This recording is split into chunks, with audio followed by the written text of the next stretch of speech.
or not, since there were 50 hours of raw interviews, if any of that raw interview material is still available in some way. Unfortunately, when Fuji TV was bought by another person, they threw away a lot of the old stuff, and so it's discarded. Unfortunately, I had a hard time trying to find the original master. We've got one we can pass around. Yes, it's a shame. Oh, okay. I see. Toshi, maybe can you talk about plan? I know you want to explore plans for maybe distribution or how you could repackage this. Can you talk about? Yes. Is this one on, Rachel?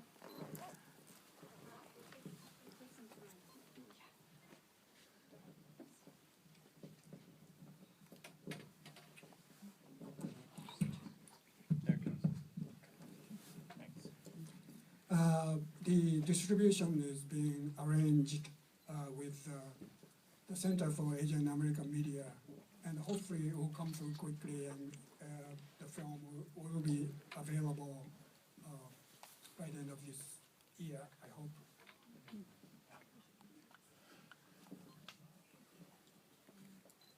Any other questions? Oh.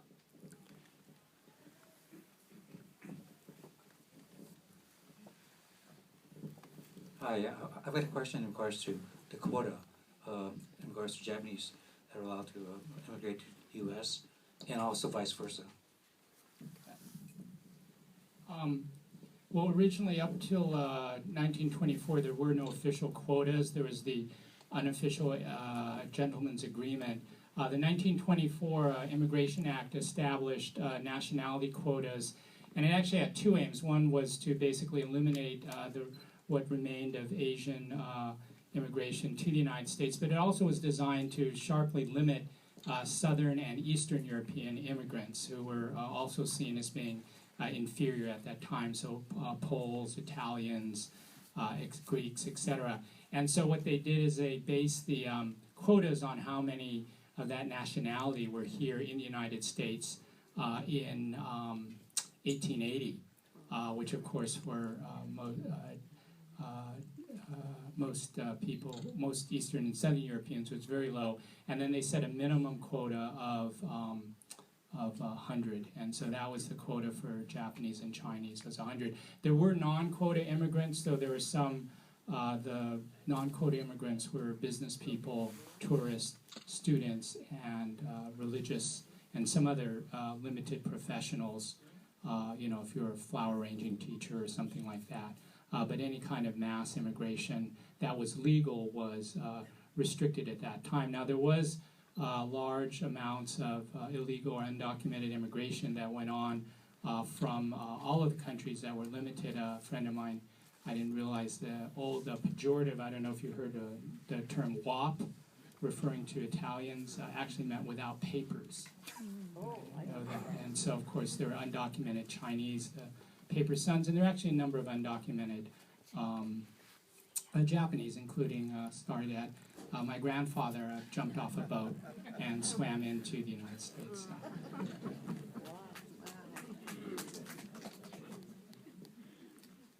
Great. Hi, I was really struck by the intimacy of your of the conversations with the ISSEI. And I know you spoke about the connection you felt, but what did you do? How did you prepare? Yeah. I think the language is the key to connection. I think the fact that we spoke Japanese, and I think those ISSEI hadn't had an opportunities to tell their stories. And perhaps I came at the right moment that they needed to talk to someone.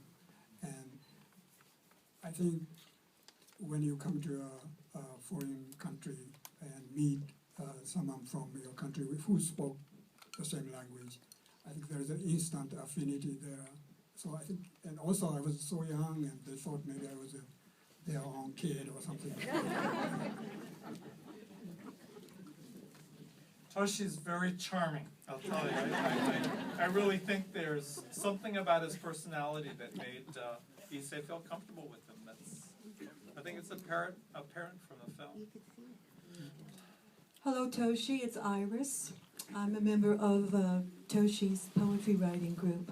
He's just as gifted with words as you could hear in his presentation this afternoon. I also loved, as that lady said, the intimacy of the movie and the great warmth and humanity of it, which of course reflects you.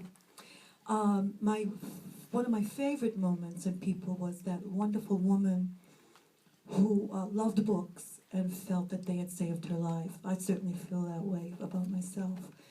And she would cook long hours into the night. So she could, with a ladle in one hand, spoon in one hand, and the book in the other, so she could keep on reading. I just love that. It was just beautiful.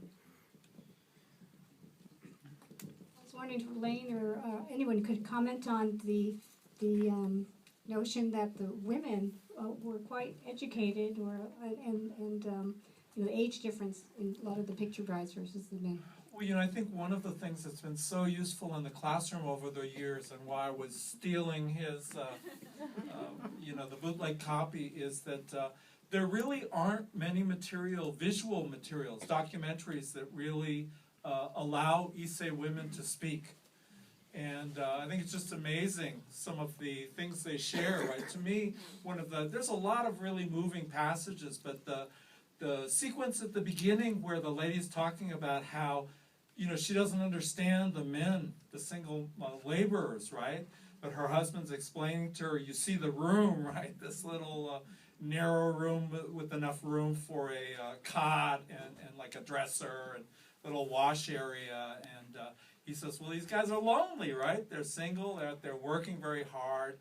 Then they come back to town and maybe a little time, an evening in the saloon or at the gambling hall. This is the only pleasure they have, right? And it just, those things really come across, and then I think the women's stories really come across. And over the years, Roz, it's made it so valuable, because I think,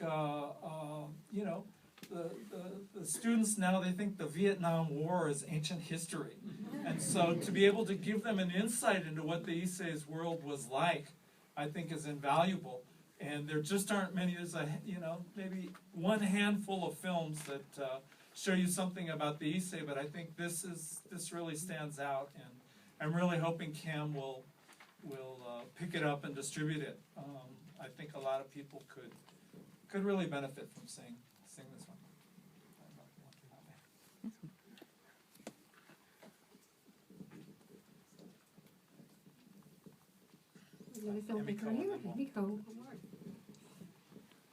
Toshi, thank you so much for making this. It's so important, and the comment was you talked about one of the women talking about, like, she didn't really want to, that her marriage was kind of a hardship, and then I think you went to a two-shot, and I think her husband was sitting next to her. Was that right? I don't think so. I think maybe the photograph of her husband, maybe. I can't. I think he's... Emiko, I think he's dead. I think he's dead. I think the other thing students have sometimes brought up is sometimes when women get older, they feel kind of a freedom in terms of being able to speak their mind. And their husbands are dead. And I think the husband of that lady, she says, oh, I didn't like that guy, right? Or he was mean. And I think he's gone by that time, though, right? I think he couldn't hear. There is a picture of him, and he's frowning. I don't really have much of a question, it's more of a comment, but I just really wanted to say thank you very much for creating this film. I'm an Asian American student at San Francisco State, and it is so hard to find any material of early immigrants, let alone early women immigrant, and this film is just amazing to me because I have never really seen accounts of early women in the United States, and so I just really wanted to say thank you. I really am sad that the footage was lost. 50 hours of raw footage, and right away I was asking Toshi, where is that? Because I'm sure you know, UCLA Library, San Francisco State Library, I mean, that would have been invaluable, but either it was tossed or taped over, probably. Huh? Yeah. Unfortunately. Was there any particular reason why it was mostly women that were interviewing? Was it just that a lot of the men had already passed on? Yes, partly that, and also I listened to the audio interviews initially done and selected like maybe 15, 20 people, and it turns out that women were more coherent, more interesting. So it wasn't a conscious choice, but it turned out to be that way, I think. But also women live longer too, I think. Any other questions? I think the student you are a testament to the value of film, and even if it's whatever it'll take, we'll take it. And so Toshi, you sort of in negotiations with Cam on this. I think that for those young people or old people who have Instagram, you should stand up here and take a picture of the audience, and then take a picture here and shoot it over to Cam to demonstrate the need and the demand for this. As you know, it's a valuable resource, and a valuable treasure that we have to preserve. So for those folks that will make an impact in this world, please do so and let your folks know about Toshi and his work, and maybe we can resurrect something here.